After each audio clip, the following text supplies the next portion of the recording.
hope to have some surplus. Fiber optic light show. 3-story high display of the latest high-tech gadgets,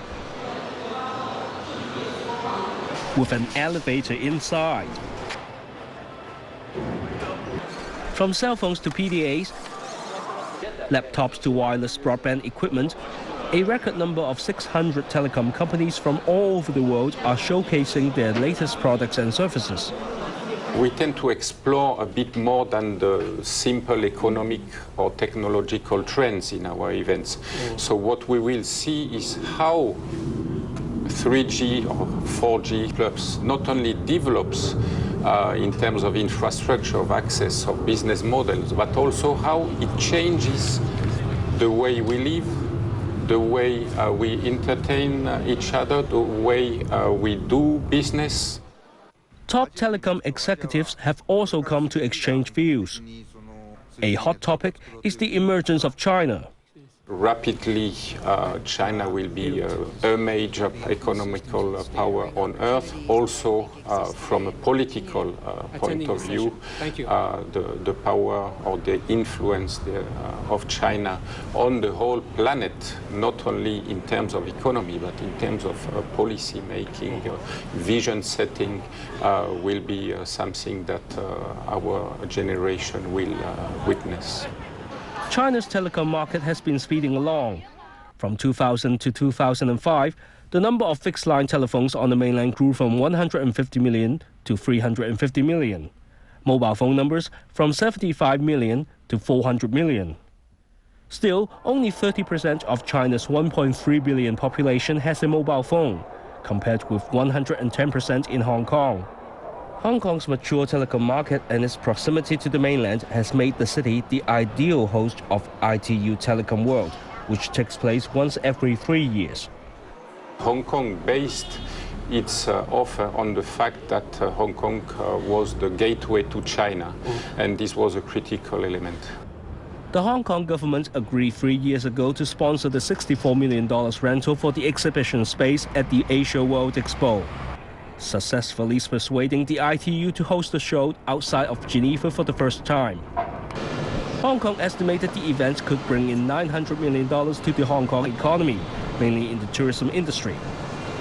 If you're a pay-as-you-go customer, you would have to buy the phone, but you get 3 months of free TV, and you then would pay £5 a month afterwards.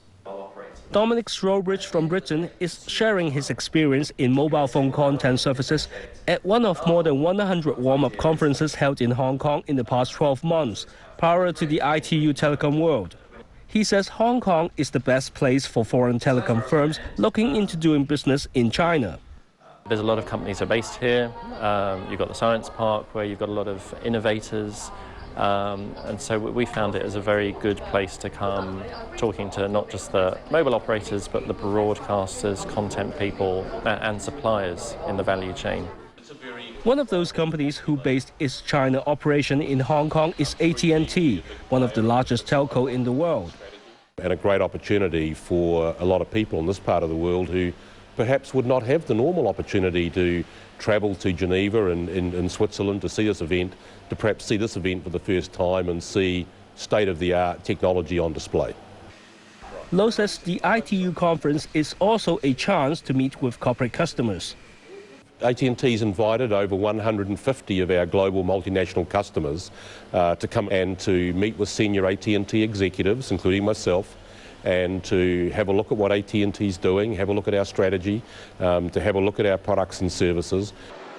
To many of his clients, Steve Lowe says the event provides the best chance to discuss telecom trends such as 3G in China. It's very important for China, particularly with the Beijing 2008 Olympic Games, that the 3G licenses are awarded very quickly to give the providers, the service providers inside China, ample opportunity to build infrastructure to roll out 3G services. Dr. Tony Sito is one of a few local telecom experts to speak at the ITU Telecom World. Customer may look at different contents by different means. I mean, today you can look at the content from a TV set, from a PC, and now from a mobile. He says such a trend called fixed-line mobile convergence is forcing many countries to look at reforming telecom laws applied to fixed-line telephone operators, broadband services, as well as mobile service providers. The regulation that govern these different licenses are still very much isolated. What we are looking for is really a fair competition, that mobile can offer services that might overlap the fixed and vice versa. But the condition where we offer this service have to be similar. We should be under similar restrictions, similar flexibility. Dr. Sito says mobile phone companies, for example, should not be allowed to air adult TV content the way free-to-air TV station is prohibited to broadcast. Regulatory reforms, 3Gs and 4Gs are all topics to be debated at ITU Telecom World. The union is expected to reap $32 to $64 million in Hong Kong. We hope to have some surpluses coming out of the event for the own, I would say, ITU budget, because one of the elements is that we use these surpluses to fund specific development projects in least developed countries.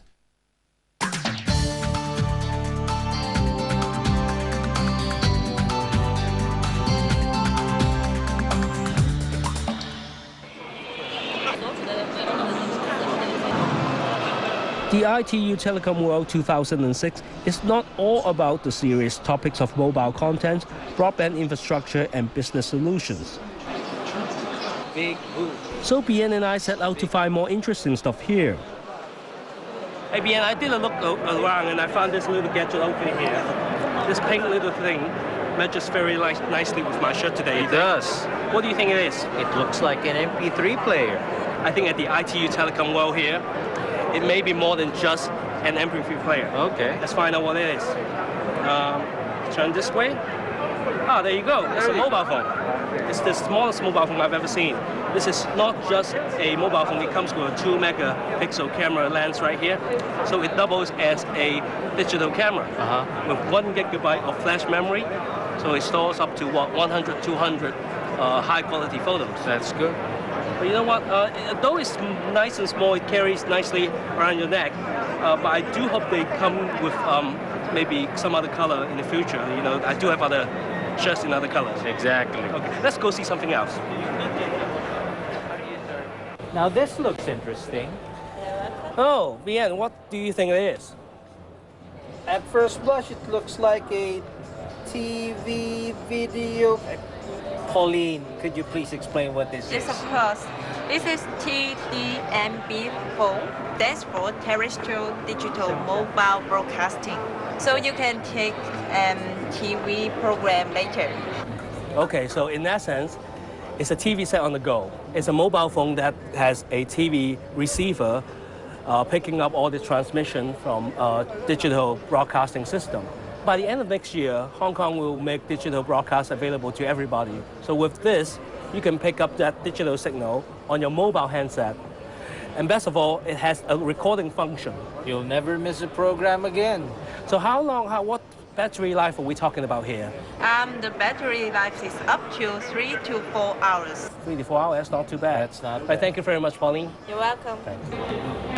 Oh, Yay! oh, Bien. I need more practice.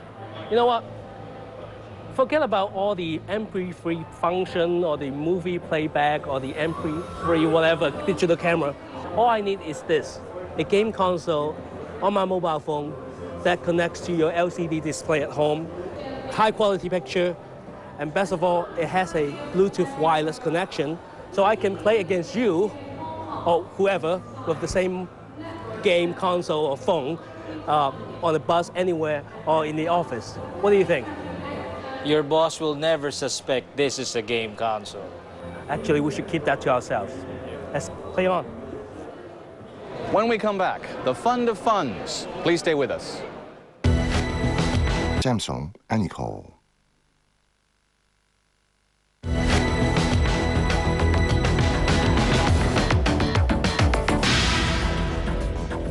Welcome back. A new kind of investment tool has started in Hong Kong. It's a kind of fund of funds for Asian markets, and it's the first time it's been offered to Hong Kong retail investors. The funds of funds have long been open only to professionals and the super wealthy. They invest in a wide variety of funds rather than directly in shares or bonds.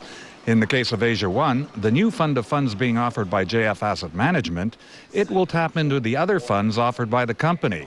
With a minimum investment of $2,000 US, it's affordable for the retail investor. In terms of a retail product, as a pure Asian equity funds of funds, this is the first of its kind.